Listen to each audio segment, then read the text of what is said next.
మాజీ MLA SVSN Varma ఆధ్వర్యంలో municipal office ఎదురుగా పాత కార్యాలయం వద్ద నూతన సంవత్సర వేడుకలు ఘనంగా నిర్వహించారు. నియోజకవర్గంలోని టీడీపీ నాయకులు, కార్యకర్తలతో అభిమానులు, వారి కుటుంబ సభ్యులు కలిసి ఎన్వీఎస్ఎన్ వర్మకి నూతన సంవత్సర శుభాకాంక్షలు తెలిపారు. విచ్చేసిన వారికి అందరికీ కూడా విందును ఏర్పాటు చేశారు.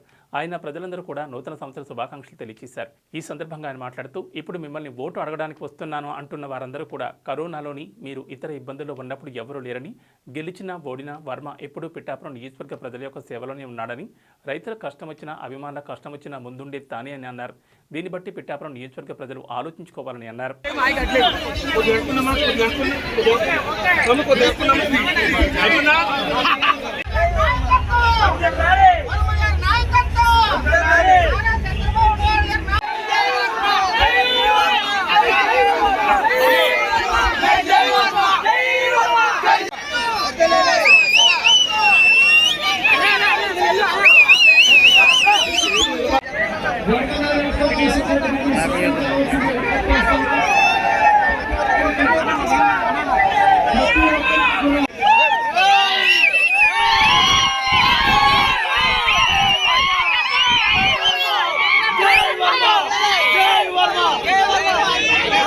నూతన సంవత్సర సందర్భంగా మరి మా ఆఫీస్ అడితిలో, పాత ఆఫీస్ అడితిలో రంగరంగ వైభవంగా తెలుగుదేశం పార్టీ కుటుంబ సభ్యులు, మరి అదేవిధంగా ప్రజలు, కార్యకర్తలు తండోపతండాలుగా వేలాది మంది మరి ఈరోజు వచ్చి మమ్మల్ని విష్ చేసి విందు ఆరగించి తెలుగుదేశం ప్రభుత్వం రావాలి, చంద్రబాబు ముఖ్యమంత్రి కావాలి, మరి ఇక్కడ ఈ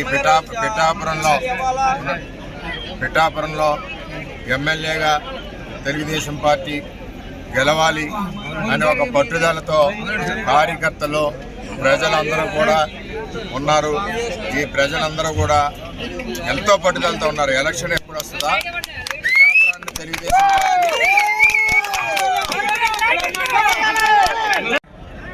ఓడిన మరుసటి రోజు నుంచి ఈ నియోజకవర్గాన్ని వదలకుండా ప్రజల కష్టాల్లో, ఎప్పుడు ప్రజా ఆందోళనలో, రైతుల కష్టాల్లో ఎప్పటికప్పుడు పోరాడుతూ నిరంతరం పిఠాపురం నియోజకవర్గంలో కరోనా వచ్చినప్పుడు కూడా ఈవేళ ఓట్లు అడిగి మనుషులు ఎవరూ కూడా కరోనా సమయంలో కనపడలేదు.